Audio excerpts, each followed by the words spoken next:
Halo, halo, apa kabar? Assalamualaikum warahmatullahi wabarakatuh. Senang sekali kembali bisa menjumpai Anda semua, tetapi tentu saja kita juga dalam situasi yang berduka berkaitan dengan bencana di Sumatera dan seperti biasa kami ajak Anda untuk memperbincangkan itu dalam program Off the Record, baca berita berita di balik berita dan bersama kami saya Hersu Benarif. Dan saya Agi Beta, senang sekali menjumpai teman-teman semua. Kali ini kita akan membicarakan Ya, soal bencana Sumatera. Dan kita semua berduka, ini masih belum yes, berakhir. yes. Masih terus bertambah karena hujan masih terus turun. Yes, dan kalau kita lihat jumlahnya yang dinyatakan meninggal dunia yang Hmm. sudah ditemukan dan yang masih dinyatakan hilang, ini angkanya di atas 1.000 orang lah yang angkanya Ya. tembusnya Mbak Agi ya, data terbaru hari ini. Dan kemudian akhirnya ini pemerintah seperti diakui oleh setidaknya Kepala BNPB itu, Badan Nasional Penanggulangan Bencana yang tadinya menganggap itu dia menganggap bahwa nggak seheboh seperti yang diberitakan di media sosial, katanya begitu dia turun ke lapangan, dia akhirnya mengetahui bahwa memang ini dahsyat gitu dan dia minta maaf. Nah, sayang sekali ini laporan seperti ini yang masuk ke Pak Prabowo karena Pak Prabowo juga menyatakan itu waktu kemarin ketika melakukan kunjungan ke Ya. sana juga menyatakan ini udah bisa diselesaikan. Padahal kan sebenarnya di Mhm. sana itu pemerintah daerah di tiga provinsi itu udah menyatakan bahwa ini sangat berat ini dan mereka berharap ada status bencana nasional. Kan seperti misalnya kemarin kita sebut juga bagaimana Gubernur Aceh menyebutnya sebagai tsunami kedua gitu ya Mbak Agi ya. Dan Ya, bahkan lebih besar dari tsunami. Di iya, akhir pidatonya dia mengatakan iya, demikian ya, dan sebenarnya dia ya, tersendat-sendat menangis. ya, jangan dilihat hanya soal ininya ya, jangan dilihat soal jumlah korbannya. Memang tsunami itu korban jiwanya luar biasa sekali, tapi Luar terutama biasa. waktu itu terpusat di Banda Aceh ya. Kan kita semua Betul. kita sama-sama turun ke lapangan lah pada waktu itu ya, Mbak Agi. Saya bahkan Hmm. tsunami dulu saya selama 4 bulan Hmm. ada di Banda Aceh itu. Jadi kita tahu memang dampaknya seperti apa. Jadi Ya. kalau kita bayangkan kalau kemudian sekarang Pak Mualim menyebutnya seperti tsunami kedua karena mungkin jumlah korban yang tewas tidak sebanyak itu, tapi dampaknya yang sangat luas gitu ya, Mbak Agi ya. Di Betul. Sumatera Utara juga begitu. Sumatera Utara itu Pak Kepala BNPB ini kan langsung terkejut ketika meninjau ke lokasi yang memang banyak sekali jadi korban di di hulu sungai Batang Toru itu yang memang menjadi pusat. Jadi kan yang tiga daerah yang memang parah sekali di Sumatera Utara itu Tapanuli Tengah, Kota Sibolga, dan Tapanuli Selatan, Mbak Gia. Tapi Ya. sampai Kota Medan juga banjirnya itu Betul. merata. Yang dikhawatirkan ini kerusakan itu sebenarnya kerusakan alam itu terjadi Ya. di berbagai tempat. Jadi kalau di merata di seluruh Sumatera Utara dan beberapa daerah lain. Kalau hujannya masih terus berlangsung, dampaknya akan bisa lebih berat lagi. Itu yang bagi dan pemerintah daerah ini kita tahu kan provinsi-provinsi ini sekarang lagi kesulitan untuk APBD mereka karena ada Ya. pemotongan tunjangan transfer keuangan ke daerah itu. Jadi kalau sekarang tiba-tiba mengalami bencana yang sangat besar dan pemerintah pusat menyatakan, oh walaupun tidak status bencana nasional, tapi pembantuan kita seperti sudah diberlakukan seperti bencana nasional lah, seperti katakan oleh Pak Tito, tetap nggak bisa karena harus ada landasan hukumnya yang dinamakan bencana nasional. Apalagi ketika mereka menyatakan ini nggak sedahsyat seperti yang digambarkan oleh media sosial itu menyakiti hati mereka. Gitu. Mereka merasa ditinggalkan oleh pemerintah pusat, walaupun Pak Prabowo sendiri hadir di sana sudah gitu. Presiden Sri Lanka umumkan status darurat akibat banjir. Hampir 200 orang tewas. Perdana Menteri Thailand minta maaf ke warganya karena gagal menangani banjir. 170 orang dilaporkan meninggal dunia. Saat ini korban jiwa di Sumatera sudah menyentuh angka 593 orang. Mari kita lihat apa yang dilakukan oleh pejabat kita. Kalau kita cinta kepada Bapak Presiden, angkat tanganmu semua, dadakan semua. Tidak ada presiden seperti beliau, menyapa rakyat, menyapa masyarakat. Insya Allah tadi ada video yang dibuat Pak Presiden. Kalau bisa Bapak Prabowo menjadi presiden seumur hidup. Bisa ya, sampai sekarang sempat-sempatnya berkampanye. Kehabisan kata-kata. Ya, ini dahsyat, sangat-sangat dahsyat ya teman-teman. Jadi seperti kata Mualin, dari 23 kabupaten kota yang ada di Aceh, 18 terdampak. Dan di Biren ada 4 kampung yang lenyap. Ya, Bagaimana ceritanya ada kampung yang lenyap? Tidak ditemukan penduduknya, Entah mereka sekarang ada di mana, entah mereka tertimbun, entah mereka berhasil berlari, tapi ada di suatu tempat yang terisolasi, kemudian tidak bisa memberitahukan kemana-mana, karena sekarang jaringan internet terputus, jaringan komunikasi terputus, jaringan pemberian bantuan makanan terputus. Itu kemudian yang menyebabkan para pemimpin daerah ini menginginkan diubahnya status atau level bencana ini ke tanggap bencana ini menjadi level bencana nasional. Tapi saya yakin ini tarik-menariknya sangat-sangat kuat, sangat-sangat keras ya. Karena kalau diubah menjadi status bencana nasional, maka Presiden memiliki legitimasi secara legal untuk melakukan audit nasional tentang lingkungan. Dan itu akan terkena banyak sekali, bahkan izin-izin di moratorium. Akibatnya akan menjadi seperti itu, dan harus ada yang bertanggung jawab. Para tokoh, para pengusaha, mereka yang memiliki perusahaan, mereka yang selama ini membabat hutan, mereka yang selama ini merambah taman nasional, itu tidak satu orang, dua orang, sekelompok saja. Ini sudah merupakan industri yang sebenarnya mereka sudah mendapatkan misalnya seperti hutan tanaman industri, itu kan mereka di suatu luasan misalnya berapa ratus hektar atau ribu hektar, yang kemudian sedikit demi sedikit kalau dijumlahkan satu perusahaan bisa ratusan ribu hektar.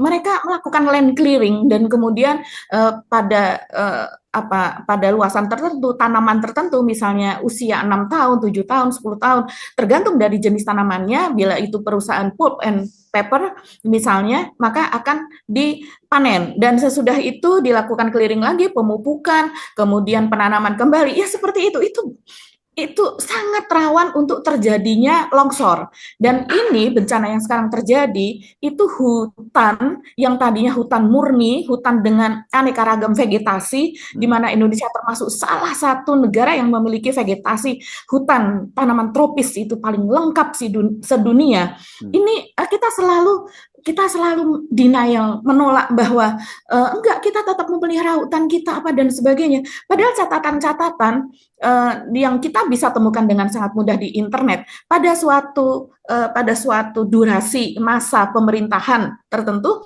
itu bisa sampai misalnya Zulhas gitu ya, menurut catatan netizen, menurut catatan yang yang ada di berita-berita yang telah lalu, itu ada sekitar 1,6 juta hutan yang dilepaskan begitu, yang digantikan statusnya sehingga dapat dijadikan industri. Begitu juga taman-taman nasional yang tadinya luasnya sekian ratus ribu hektar, bahkan mencapai juta hektar, sekarang ini hanya tinggal separuhnya, bahkan lebih berkurang lagi dari itu, tanpa pemerintah bisa berbuat apa-apa. Dan itu bukan karena mereka tidak bisa berbuat apa-apa, mereka tidak mau berbuat apa-apa. Mereka tahu, tapi mereka main mata, mereka main transfer, mereka nanti ketika kemudian berganti pejabatnya, tetap saja itu dilakukan, itu diteruskan. Kita mau jadi apa? 10 tahun pemerintahan Jokowi memakai Siti Nurbaya Bahar, juga Siti Nurbaya Bakar, itu tetap juga terjadi perusakan hutan yang masif gitu. Dan ini nggak berubah. Dan bahkan kemudian pemerintahan baru Prabowo menunjuk Menteri Kehutanan bukan dari lulusan Fakultas Kehutanan. Oke lah, kita bisa berargumentasi. Presidennya saja lulusan Fakultas Kehutanan. Tapi Sarjana juga ancur-ancuran. Dalam tanda kurung kita masih harus memastikan itu ijazahnya asli atau tidak gitu ya. Tapi memiliki konsep tentang lingkungan, konsep tentang kehutanan itu yang aneh, yang enggak di luar nalar begitu ya. Karena saya berasal dari keilmuan saya juga keilmuan soal itu gitu. Cuman saya soal perairan, soal kelautan gitu.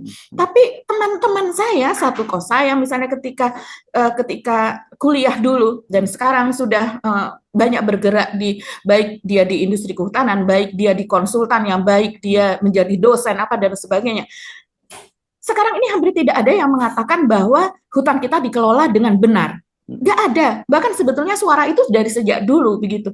Tapi kayak tuli ya, tone deaf gitu kalau anak muda sekarang mengatakan, budek lah begitu. Jadi inilah yang akhirnya ini yang kita panen gitu. Kalau seandainya kemudian bahkan ada lagi pejabat Mas Hersu dari penegakan hukum dari Kementerian Kehutanan yang sekarang sedang dihujat habis-habisan itu ya, yang dia mengatakan bahwa ini kayu-kayu gelondongan yang sudah sangat jelas itu ada di video-video itu, kayu-kayu itu dipotong dengan rapi. Yang kita tahu kalau kita pernah praktikum di daerah hutan begitu ya, kita tahu bahwa itu dipotong dengan gergaji yang sangat besar. Itu sebuah industri lah, itu pekerjaan industri. Tapi kemudian dikatakan bahwa itu adalah kayu-kayu lapuk yang terbawa oleh banjir tersebut, dan kemudian kenyataannya sekarang pembalakan liar itu sudah bergeser dari Sumatera ke arah timur. Ya. Kita mau ngomong apa lagi kalau yang penegakan hukumnya saja itu sudah mengatakan demikian gitu. Ya. Coba saya lihat ini yang kemudian akhirnya dilihat ya oleh netizen berapa sih LHKPN-nya begitu, dan ternyata LHKPN-nya dari Dwi Januanto Nugroho, Dirjen Kemenhub ini, Dirjen Kepenegakan Hukum ini ternyata tercatat hanya 777 juta. Nggak mungkin gitu ya, pasti kita Akal ngomong nggak? gitu ya. Masuk akal tidak ini Mas Hersu? Dan kemudian kalau kita lihat, ini saya selesaikan satu ini dulu aja ya. Ini misalnya oleh Tribun Medan gitu. Ini diungkap betul LHKPN-nya, yaitu dia hanya memiliki 1 rumah di Kabupaten Bogor, 1 sepeda motor bebek, dan tidak punya mobil. Masuk akal tidak? Ini alumni Fakultas Kehutanan UGM tahun 1994, angkatan 94. Yang di situ disebutkan tanah dan bangunan 650 juta, terus kemudian alat transportasi dan mesin 13 juta, yaitu berupa motor Honda bebek tahun 2019 hasil sendiri, harta bergerak lainnya 14 juta, kas dan setara kas 100 juta, harta lainnya tidak ada lagi. Ini laporan tahun 2025 yang artinya kekayaan pada tahun 2024. Jadi apakah yang sosok seperti ini begitu yang kemudian pantas untuk menjabat posisi-posisi penting tersebut begitu, karena kita tahu ini orang-orang kehutanan. Saya tidak bisa membuktikan ya, tapi kan yang membuktikan seharusnya kan ada sesuatu indikasi, kan kayaknya nggak mungkin nih. Dipanggil dong KPK mestinya kayak gitu tuh, kan harus diklarifikasi oleh KPK kalau sampai ada yang nggak masuk akal seperti itu. Kasihan dong Pak Dirjen, masa kekayaannya seperti itu. Jadi bukan, tapi buat netizen rupanya bukan kasihan, tapi justru malah curiga gitu, karena yang nggak salah juga banyak orang sekarang yang itu udah ada pernyataan resmi juga kok waktu di Mahkamah Agung ya, banyak sekali pejabat yang melaporkan kekayaannya itu nggak sesuai dengan aslinya. Tapi kalau ini keterlaluan sih, ini saya membayangkan ini berarti beliau ini tiap hari ke kantornya dari Bogor ke Manggalawana Bakti itu naik kereta itu Pak, ya itu dia berdesak-desakan dengan para ini lainnya kan nggak punya kendaraan sama sekali dia kan gitu. Ini luar biasa, ini seorang pejabat yang anomali lah di era sekarang gitu ya. Betul. Ya, satu lagi yang disebutkan oleh Mas Hersu tadi yaitu Kepala BNPB Badan Penanggulangan Bencana Nasional, yaitu Letjen TNI Suharyanto, yang akhirnya dia minta maaf, dia minta maaf karena dia kaget setelah datang ke lokasi ternyata semasif itu, sebesar itu bencana yang terjadi. Tapi kenapa pejabat ini senang sekali ya menjudge gitu, jadi dia memberikan penilaian tanpa dia tahu kondisinya. Apakah yang dari daerah, ketika ini kan bencana ini hujan sudah mulai terjadi tanggal 22 November seingat saya ya. Kemudian 25-26 November itu terjadi longsor yang sangat masif, yang kemudian tidak berhenti di situ saja, hujan tetap deras dan longsor ikutan yang berikutnya begitu. Kerusakan jembatan, ambruk apa dan sebagainya, terisolasi masih terus berturut-turut bertambah, bukannya berkurang. Karena yang di pusat pun masih berkoordinasi untuk memberikan bantuan, dan itu tidak mudah. Mereka memberikan bantuan dari udara, yang kemudian sekarang misalnya ya di Kabupaten Tapanuli Utara dan Tapanuli Tengah itu dikeluhkan karena memang akses lewat darat sulit, tapi ketika lewat udara pun itu jatuh berantakan, beras itu terbuka begitu saja sehingga bercampur dengan lumpur, begitu juga makanan-makanan lainnya, hanya makanan-makanan yang ringan begitu seperti ciki-cikian dan sebagainya itu yang masih bisa dikonsumsi. Jadi mereka pun menangis, mereka mengatakan janganlah kami dikirim lewat udara karena begini keadaannya begitu. Mereka pun tidak siap untuk menerima bantuan itu dari udara dengan lokasi tertentu, asal terbuka lebar begitu ya, untuk bisa helikopter berhenti dan kemudian menjatuhkan berbagai makanan tersebut. Ini sedikit lagi Mas Hersu, yang Kepala BNPB tadi, yang sebelumnya dia ini mengatakan bahwa bencana banjir hanya mencekam di medsos gitu. Jadi yang keadaan yang sebenarnya tidak seperti itu. Memang terlihat mencekam yang ada di medsos gitu karena diulang-ulang dan masif gitu ya diberitakan. Tapi ketika dia berada di lokasi, dia ini banjir bandang di Batang Toru di Tapanuli Selatan, dia akhirnya menangis dalam perjalanan melihat, saya tidak tahu bahwa bencana ini sebesar ini, bahwa tidak tahu akibatnya akan seperti ini gitu. Dan ini Suharyanto ini yang tadinya menolak untuk dinaikkan levelnya menjadi bencana nasional. Yes. Ya, saya tidak mengira sebesar ini. Saya mohon maaf Pak Bupati, kalau kali ini bukan berarti kami tidak beli begitu. Jadi, dan ini juga sosok yang kalau saya ingat beberapa bulan yang lalu yang sangat viral, yaitu karena dia mengerahkan karyawan Badan Penanggulangan Bencana Pusat gitu untuk menjadi panitia yang rapatnya pun ada di kantor panitia pernikahan anaknya. Apakah ini dianggap sebagai bencana oleh beliau gitu kok kemudian dikerahkan aparatnya itu Mbak Agi? Yang mana iya perkawinan itu sebagai bencana gitu ya maksudnya. Iya, kenapa dikerahkan aparat? Kan mereka ini petugas BNPB kan mereka akan sigap kalau ada bencana-bencana nasional kan harusnya kan begitu. Makanya saya tanya apakah Pak beliau ini nganggap itu sebagai bencana kalau kemudian dikerahkan itu loh.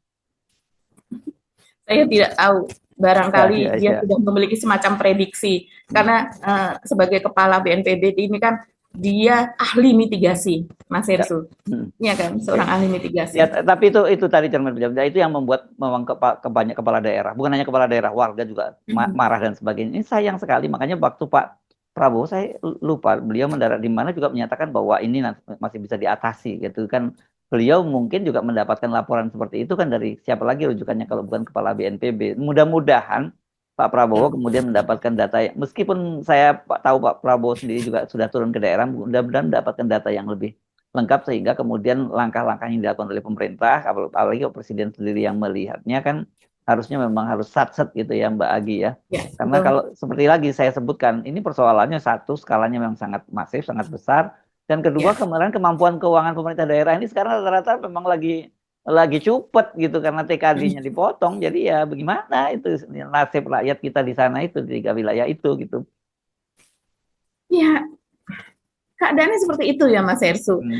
Kalau saya sih membayangkan mungkin harus Pak Prabowo melakukan semacam pengalihan pergeseran anggaran gitu ya. Kalau yang sekarang ini yang sangat masif kan untuk makan bergizi gratis ya. Gratis tersebut gitu yang dalam satu harinya itu menghabiskan dana ratusan miliar bahkan katanya mencapai 1 triliun dalam satu hari. Dan jangan lupa loh kemarin Pak Prabowo itu ketika dalam peringatan Hari Guru Nasional kan itu menjanjikan akan membangun 3.000 jembatan itu yang rupanya alhamdulillah juga sampai ke Pak Prabowo ada video-video yang menunjukkan bagaimana anak-anak sekolah gitu. Terus kemudian Pak Prabowo menjanjikan akan dibangun dan Menteri Keuangannya menyatakan bahwa duitnya dananya ada. Nah sekarang dengan ada bencana seperti ini tentu harus ada pergeseran anggaran seperti yang Anda sebutkan tadi itu.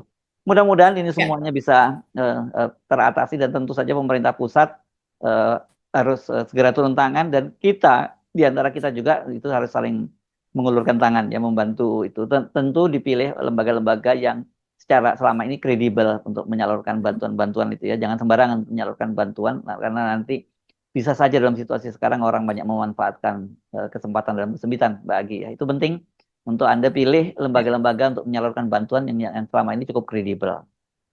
Ya, Mas Hersu, kita terharu sekali ya melihat seperti misalnya ada seorang pengojek yang kemudian dia mendedikasikan waktunya begitu seharian kalau malam dia ngojek lagi untuk memasak untuk para mahasiswa di Depok itu kan banyak sekali perguruan tinggi mahasiswa yang berasal dari Sumbar, yang berasal dari Sumut dan juga berasal dari Aceh gitu, yang tadinya dia hanya sekitar 10 paket gitu akhirnya menjadi 50 paket, akhirnya kemudian banyak sekali yang berdonasi dan ini khusus untuk para mahasiswa tersebut yang sampai sekarang belum mendapatkan bantuan kiriman uang bulanan dari para orang tua mereka, bahkan mereka masih belum tahu bagaimana, banyak yang belum tahu bagaimana nasib orang tua mereka karena masih belum terhubung gitu secara karena akhir bulan ini ya peristiwanya ya terjadi ya. Akhir bulan dan awal bulan dan sampai sekarang masih hujan ini dari BMKG sendiri mengatakan waspada karena sampai tanggal 4 Desember ini hujan masih akan terus turun dan kita tahu bencana atau di bulan ber seperti ini ya, kalau seandainya hujan pun berhenti hanya sesaat kemudian masuk ke siklus yang berikutnya. Nah, ini dan itu betul seperti kata Mas Hersu tadi ya, bahwa pemerintah di daerah saat ini tentu gagap ya, tidak siap untuk mengatasi ini, tapi bagaimanapun kan juga tetap harus siap.